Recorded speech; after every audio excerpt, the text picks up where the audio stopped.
सालेटेकरी दमोह लांजी से हैदराबाद के लिए टूरिस्ट परमिट पर चलने वाली बसों के पहिए लांजी किरनापुर क्षेत्र के पूर्व विधायक और संयुक्त क्रांति पार्टी के राष्ट्रीय अध्यक्ष किशोर समरीते के बयान के बाद शुक्रवार को अचानक थम गए, जिससे हैदराबाद जाने वाले यात्रियों को काफ़ी परेशानियों का सामना करना पड़ा।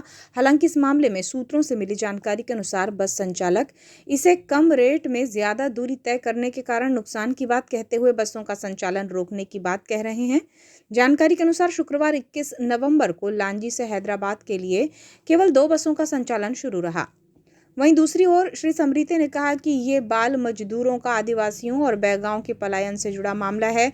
सालेटेकरी दमोह से आधा दर्जन बसें, लांजी से 1 दर्जन बसें हैदराबाद के लिए चल रही हैं, जो बिना रूट परमिट के चलाई जा रही हैं। अगर इनके पास परमिट है तो ये बसें उस परमिट की प्रक्रिया के तहत संचालित हों, लेकिन सालेटेकरी दमोह लांजी से होते हुए हैदराबाद के लिए जो बसें चलाई जा रही हैं वो नियम विरुद्ध चल रही हैं। इस रूट पर जो बसें संचालित हो रही हैं वो टूरिस्ट परमिट पर चल रही हैं, जिसमें नियमानुसार जो यात्री यहां से जाएंगे वही यात्री वापस भी आएंगे, जिससे शासन को नियम से प्रति यात्री टैक्स प्राप्त होगा। लेकिन यहां आरटीओ अधिकारी को प्रति बस 10,000 रुपये देकर मवेशियों की तरह यात्रियों को ठूस ठूस कर 150 की संख्या में ले जाया जा रहा है और वहां से अलग 150 से अधिक पैसेंजर्स को लाया जा रहा है, जो टूरिस्ट परमिट का खुला उल्लंघन है, जिससे गवर्नमेंट ऑफ इंडिया को भी क्षति हो रही है और मध्य प्रदेश शासन को भी क्षति हो रही है।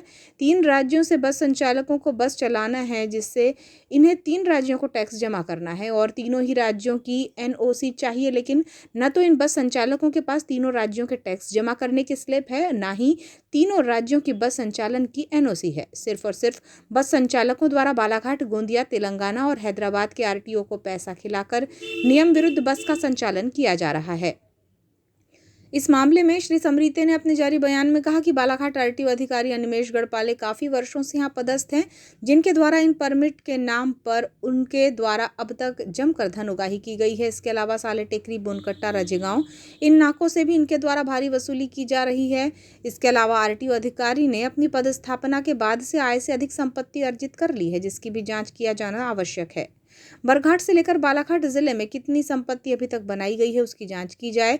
आरटीओ अधिकारी का ये गोरख धंधा इसलिए भी फल फूल रहा है क्योंकि प्रशासनिक अधिकारियों और नेताओं को इनके द्वारा समय पर चढ़ोत्तरी चढ़ाई जा रही है, जिससे इस ओर ध्यान नहीं दे रहे हैं। श्री समरीते ने आगे कहा कि आरटीओ अधिकारी द्वारा अपनी पदस्थापना से लेकर अब तक लगभग 50,000 से ज्यादा टूरिस्ट परमिट जारी कर दिए गए हैं। इन परमिट के माध्यम से आप डेली बस का संचालन नहीं कर सकते हैं। ये नियम विरुद्ध कार्य है। बस संचालकों द्वारा चालाकी दिखाते हुए महाराष्ट्र, तेलंगाना, आंध्र प्रदेश, मध्य प्रदेश राज्यों से लगातार करोड़ों रुपए की टैक्स की चोरी की गई है, जिसकी सीबीआई जांच कराकर बसों को जब्त कर संचालकों के साथ साथ परिवहन अधिकारी को भी जेल भेज देना चाहिए।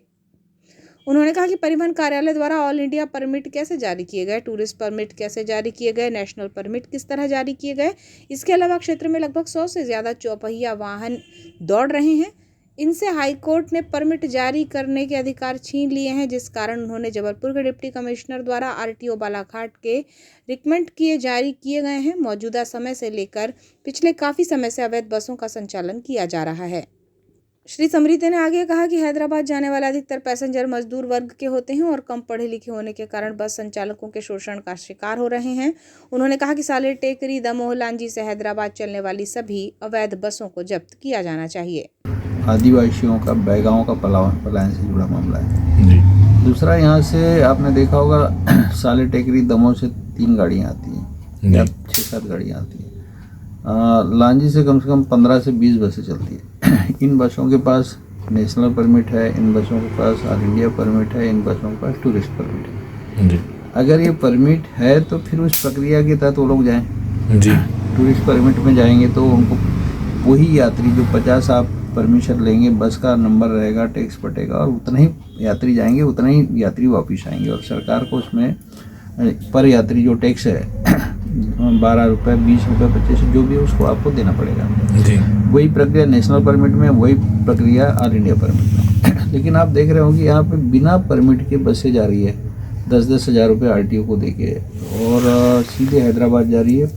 150 पैसेंजर लेके जा रहे हैं। यहाँ से 150 लेके जाते हैं और वहाँ से 150 लेके आते हैं और यहाँ के जाने वाले अलग, वहाँ से जाने वाले अलग जी। तो ये क्या है, नेशनल परमिट, टूरिस्ट परमिट और ऑल इंडिया परमिट का वायलेशन है। जी और इसमें गवर्नमेंट ऑफ इंडिया को भी क्षति हो रही है और भारत सरकार को भी और मध्य प्रदेश शासन को भी क्षति हो रही है। 3 राज्यों से इनको डेली बेसिस चलाने के लिए 3 राज्यों का आपको टैक्स जमा करना है। जी 3 राज्यों की एनओसी चाहिए आपको। जी ना आपके पास 3 राज्यों का टैक्स है, ना 3 राज्यों की एनओसी। और सिर्फ गोंदिया के आरटीओ को पैसा दे दिए, बालाघाट के आरटीओ को पैसा दे दिए, तेलंगाना के आरटीओ को पैसा दे दिए, हैदराबाद के आरटीओ को पैसा दे दिए। तो ये सब नहीं चलेगा। दूसरी बात, आरटीओ के खिलाफ चूँकि 7 साल से ज़्यादा उसकी पोस्टिंग हो गई है और इन परमिटों में उसने काफ़ी पैसा कमाया है। उसके अलावा भी जो साले टेकरी है, बोनकट्टा है, रजेगांव है, इन नाकों से भी उसकी भारी अवैध वसूली है।